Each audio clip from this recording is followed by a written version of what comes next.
பாக்குறதுக்கு லக்ஸரியா இருந்தாலும் சொகுசு கப்பல்கள் ஒரு குறிப்பிட்ட வேகத்துக்கு மேல போகாது. கப்பல்ல பயணம் செய்ய யாருக்கு தான் பிடிக்காம இருக்கும். பொதுவா கப்பல்ல நீண்ட தொலைவிற்கு கண்டம் விட்டு கண்டம் போகிற பயணங்கள் மாத கணக்குல நீடிக்கும். என்னதான் கப்பல்கள்ல போகிறதுக்கு ரொம்ப விருப்பப்பட்டாலும் கூட அதிக நாட்கள் பயணம்னா கொஞ்சம் யோசிக்க தான் செய்வாங்க. ஆனா கப்பல்ல பல மாதங்களா இருந்து போகிற தொலைவை விமானங்கள்ல ஒரு சில மணி நேரங்கள்லயோ அல்லது ஒரு சில நாட்கள்லயோ கடந்துடலாம். இதுக்கு முக்கியமான காரணமே கப்பலோட குறைந்தபட்ச வேகம். கப்பல்கள் அதிகபட்சமாவே எந்த வேகத்துல இயங்குது, கப்பலோட வேகம் எவ்வாறு கணக்கிடப்படுது? இங்க எல்லா கப்பல்களும் ஒரே மாதிரியான வேகத்துல பயணிக்கிறது கிடையாது. பொதுவா சாலையில ஓடுற வாகனங்களும் வானூர்திகளும் நீர்வழி வாகனங்களான கப்பல்களோட வேகமும் அவற்றோட உடலமைப்பு, அதுல பொருத்தப்பட்டிருக்கிற இன்ஜின்கள், அதை இயக்குறவங்களோட திறன், பயண சூழல்ல நிலவக்கூடிய தட்பவெப்பநிலை, அது மட்டும் இல்லாம பயணிக்கிற கடல் நீரோட தன்மைன்னு ஏகப்பட்ட காரணிகளை சார்ந்துதான் இருக்கு. பொதுவா கப்பல்கள் இயக்கத்தின் போது மாசு உமிழ்வை ஏற்படுத்துது. ஒரு கப்பல் அதிகமான வேகத்துல போகுதுன்னா அதிகமான மாசுவை உமிழ்கிறதுன்னு அர்த்தம். இதனாலேயே ஒரு சில சரக்கு கப்பல்கள் குறைந்த கார்பன் டை ஆக்சைடை உமிழும் விதமா குறைந்த வேகத்துல இயங்கக்கூடியதா வடிவமைக்கப்படுது. ஒருவேளை அதிவேகத்துல இயங்கக்கூடியதா வடிவமைக்கப்பட்டாலும் அனுபவமிக்க கேப்டன்கள் அதிக எரிபொருள் விலையை கருத்துல கொண்டு கப்பல்களை மெதுவா தான் இயக்குறாங்க. பெரும்பாலும் இப்படி மெதுவா இயங்குற பெரிய கப்பல்கள்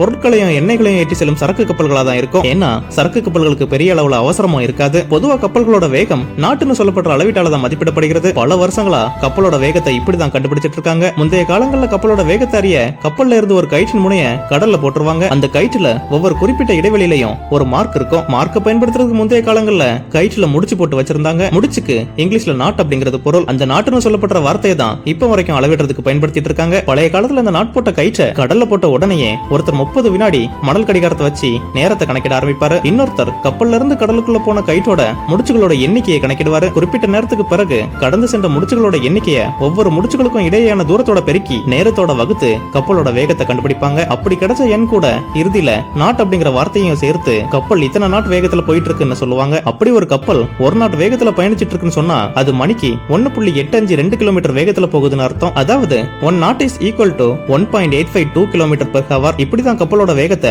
முந்தைய காலங்கள்ல கணக்கிட்டாங்க. ஆனா தற்போதைய தொழில்நுட்பங்களோட வளர்ச்சியால எளிமையா ஐபிஎஸ் சொல்லப்படுற அமைப்போட உதவியால கப்பலோட வேகத்தை மாலுமிகள் தெரிஞ்சுக்கிட்டாங்க. பழைய காலத்தை விட ரொம்ப துல்லியமா கப்பலோட வேகத்தை காட்டுற தற்போதைய ஐபிஎஸ் அமைப்புல டிரான்ஸ்மிட்டர், ரிசீவர் மற்றும் சேட்டலைட் போன்றது முக்கிய பங்கு வகிக்குது. இருந்தாலும் கூட நாட்டு அளவிலேயே தான் கப்பலோட வேகம் இன்னைக்கும் கணக்கிடப்படுது. அதிகமான எண்ணிக்கையில கண்டெய்னர் பெட்டிகளையும் அதிக எடை கொண்ட பொருட்களையும் ஏற்றிட்டு போகிற சரக்கு கப்பல்கள் 13ல இருந்து அதிகபட்சமா 15 நாட்கள் வரையிலான வேகத்துல பயணிக்குது. அதாவது 24 கிலோமீட்டர் வேகத்துல இருந்து அதிகபட்சமா மணிக்கு 27.78 கிலோமீட்டர் வேகத்துல தான் போகுது. ஆனா அதுவே எண்ணெய்களை ஏற்றிட்டு போற பெரிய டேங்கர் கப்பல்களா இருந்தா 13ல இருந்து 17 நாட் வேகத்திலையும், ஆட்டோமொபைல் வாகனங்களை ஏற்றிட்டு போகிற கப்பல்களா இருந்தா 16ல இருந்து 22 நாட் வேகத்திலையும், விஐபிகள் மற்றும் செல்வந்தர்கள் பயணிக்கக்கூடிய லக்ஸரி கப்பலா இருந்தா 20ல இருந்து 25 நாட் வேகத்திலையும் தான் பயணிக்குது. அப்படி பார்த்தா சொகுசு கப்பல்களோட அதிகபட்ச வேகமே 46.3 கிலோமீட்டர் தான்.